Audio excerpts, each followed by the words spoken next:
Les enjeux du co-emploi. La preuve d'une situation juridique de co-emploi est difficile à rapporter pour un salarié. En effet, conformément à l'arrêt Molex de la Chambre sociale rendu le 2 juillet 2014, le salarié va devoir démontrer qu'existe dans les relations entre deux sociétés, la société employeur et une autre société, telle qu'une société mère ou une holding, il devra démontrer l'existence d'une confusion d'intérêts, d'activités et de direction. Et la confusion de direction doit se manifester, depuis cet arrêt Molex, par une immixtion d'une société dans la gestion économique et sociale d'une autre société. Alors, c'est une preuve qui est difficile à rapporter parce que les salariés sont des tiers à cette relation juridique entre deux sociétés. Il semble plus facile pour un salarié de rapporter des indices d'un lien de subordination, c'est-à-dire d'un pouvoir qui s'exerce directement sur leur personne. Alors pourquoi des salariés ont-ils quand même intérêt à démontrer l'existence d'une situation de co-emploi? Quels sont les enjeux du co-emploi? Alors, on va ici évoquer principalement 4 enjeux du co-emploi. Premier enjeu, en présence d'un litige international. Imaginons une société mère ou une holding qui soit une société étrangère et des salariés d'une société filiale française souhaitent démontrer que cette société mère étrangère est leur co-employeur. Alors, il y a ici 2 intérêts pour ces salariés en présence d'un tel litige international. D'abord, les salariés ont intérêt à démontrer l'existence d'une situation de co-emploi afin de prouver que le tribunal territorialement compétent est un tribunal français. C'est en effet l'une des questions qui a été abordée dans un arrêt de la Chambre sociale de la Cour de cassation, un arrêt Aspo-Comp, rendu le 19 juin 2007. Dans cette affaire, une société mère de droit finlandais rejetait sa qualité de co-employeur et elle rejetait la compétence du juge français. Une salariée, au contraire, française, invoquait la compétence du juge français et plus précisément, elle invoquait l'application du règlement de Bruxelles. Selon ce règlement, l'employeur ayant son domicile dans le territoire d'un État membre peut être attrait dans un autre État membre, notamment devant le tribunal du lieu où le travailleur accomplit habituellement son travail. Alors, la Cour de cassation, dans cet arrêt rendu le 19 juin 2007, dans cette affaire Aspo-Comp, considère que cette société mère est une société co-employeur et elle en déduit qu'un co-employeur peut être assimilé à un employeur au sens du règlement de Bruxelles. Et donc, puisque ce salarié, cette salariée exerçait habituellement son travail en France, la Cour de cassation considère que la juridiction saisie en France était bien compétente. Donc voilà un premier enjeu s'agissant d'un litige international. Et deuxième enjeu, toujours s'agissant d'un litige international, il s'agit de savoir quelle est la loi applicable. Eh bien, cette fois-ci, en présence d'un co-employeur, l'intérêt est de faire application du règlement du Parlement européen et du Conseil du 17 juin 2008, le règlement de Rome sur la loi applicable aux obligations contractuelles, dit règlement de Rome 1. Eh bien, l'article 8-2 du règlement de Rome 1 prévoit que, à défaut de choix exercé par les parties, le contrat individuel de travail est régi par la loi du pays dans lequel, ou à défaut à partir duquel, le travailleur en exécution du contrat accomplit habituellement son travail. Donc, en présence d'un employeur et d'un salarié, eh bien, la loi applicable est déterminée, là encore, en fonction du lieu d'exécution habituel du travail. Donc, l'identification d'un co-employeur va permettre, en France, de reconnaître l'application de la loi française et donc l'application du droit du travail français, quand bien même la société mère, la holding, est une société de droit étranger. Voilà pour ce premier enjeu en présence d'un litige international. Le deuxième enjeu, c'est la compétence prud'homale.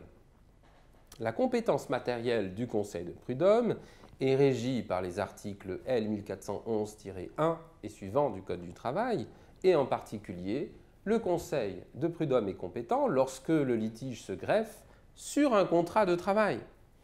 Et donc, le Conseil de prud'homme étant le juge du contrat de travail, l'identification d'une situation de co-emploi va permettre d'agir contre une société mère devant le Conseil de prud'homme. Donc il y a un enjeu évidemment relatif à la recevabilité de l'action en justice des salariés contre une société mère de leur employeur devant le Conseil de prud'homme.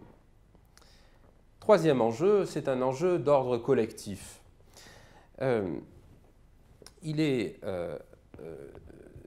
plus simple en effet pour des salariés de prouver l'application du droit du travail dans le cadre d'un co-emploi, puisque l'identification d'un co-employeur va entraîner l'application du droit du travail pour tous les salariés d'une société filiale.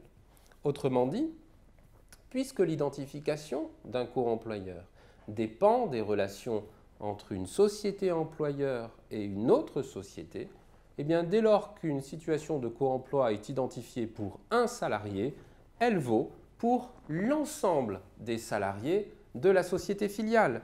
Donc on voit bien ici qu'il y a un enjeu extrêmement fort d'identifier une situation de co-emploi, puisque tous les salariés de la société filiale vont pouvoir invoquer la qualité juridique de co-employeur de cette autre société. Au contraire, lorsque des salariés appliquent la jurisprudence Société Générale et démontrent qu'une société tierce est également leur employeur parce qu'elle leur donne un pouvoir de donner des ordres et des directives, d'en contrôler l'exécution et d'en sanctionner les manquements, eh bien, ils devront prouver ce pouvoir individuellement. Chaque salarié devra prouver l'exercice de ce pouvoir. Donc il y a dans le co-emploi un enjeu collectif qui va concerner toute la collectivité de travail. Et enfin, quatrième et dernier enjeu, s'agissant bien sûr des obligations du co-employeur. Signalons ici deux types d'obligations. D'abord, il y a une responsabilité in solidum du co-employeur à l'égard de l'employeur initial. L'identification d'un co-employeur va permettre l'adjonction d'un nouveau débiteur. Outre l'employeur initial, il est intéressant pour des salariés de prouver l'existence d'un co-employeur afin d'identifier un débiteur solvable lorsque leur employeur initial n'est plus solvable, lorsque leur employeur initial, par exemple, est en cessation des paiements, fait l'objet d'une procédure de redressement ou de liquidation judiciaire.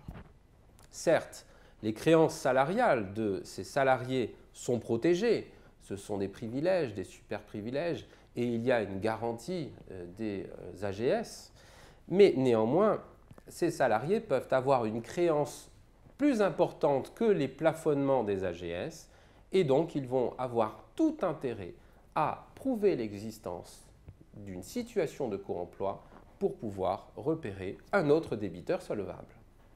Et puis toujours dans les obligations du co-employeur, il faut signaler un deuxième point, c'est l'imputation au co-employeur de toutes les obligations du droit du travail.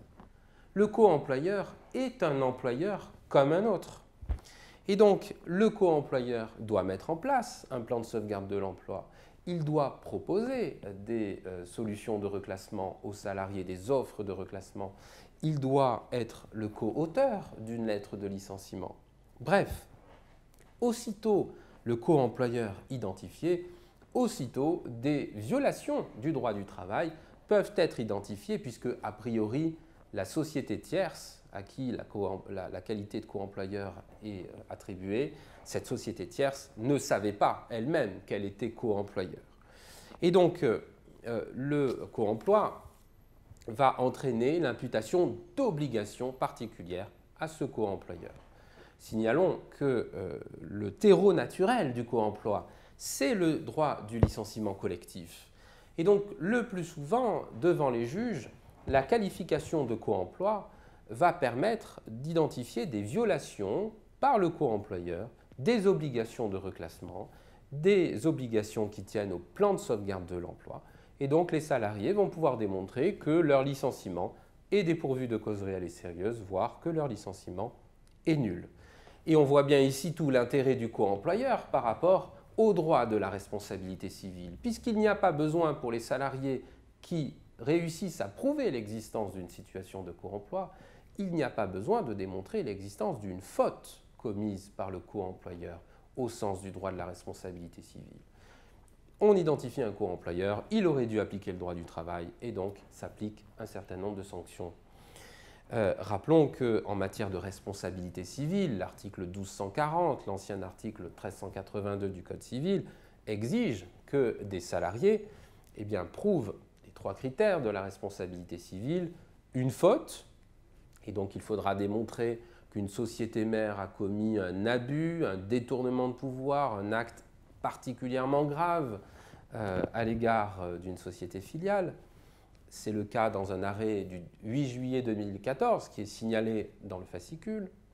Ils devront aussi prouver l'existence d'un préjudice. Or, le problème, c'est que lorsque les salariés sont déjà indemnisés de leur perte d'emploi par leur employeur initial, il va falloir qu'ils démontrent l'existence d'un préjudice autonome, distinct, que le co-employeur leur aurait causé. Pardon, que la société mère ou holding leur aurait causé. Donc le plus souvent, les salariés vont démontrer qu'ils ont subi un préjudice tenant à la perte d'une chance de ne pas avoir pu conserver leur emploi. Et enfin, ils devront prouver, dans le cadre de la responsabilité civile délictuelle, un lien de causalité entre la faute et le préjudice, ce qui n'est pas toujours facile à démontrer. Donc vous voyez que le co-emploi permet aux salariés de leur donner un certain nombre d'atouts dans un litige transnational, des atouts concernant la compétence prud'homale, des atouts puisqu'il concerne une collectivité de salariés, et enfin, il va permettre d'imputer des obligations au co-employeur. Néanmoins, c'est en quelque sorte un cadeau empoisonné puisque le co-emploi suppose que les salariés surmontent un obstacle probatoire. Ils vont devoir prouver l'existence d'une confusion de direction d'une société à l'égard d'une autre, c'est-à-dire d'une immixtion d'une société dans la gestion économique et sociale d'une autre société. Donc ils vont devoir apporter un certain nombre de preuves, telles que des délégations de pouvoir entre les sociétés, l'identité des dirigeants entre les sociétés, l'existence de conventions de management ou d'assistance entre les sociétés. Bref, les salariés vont devoir apporter des documents qu'ils ne détiennent pas, puisque, a priori, ils sont tiers à la relation entre la société mère et la société filiale, par exemple. Je vous remercie.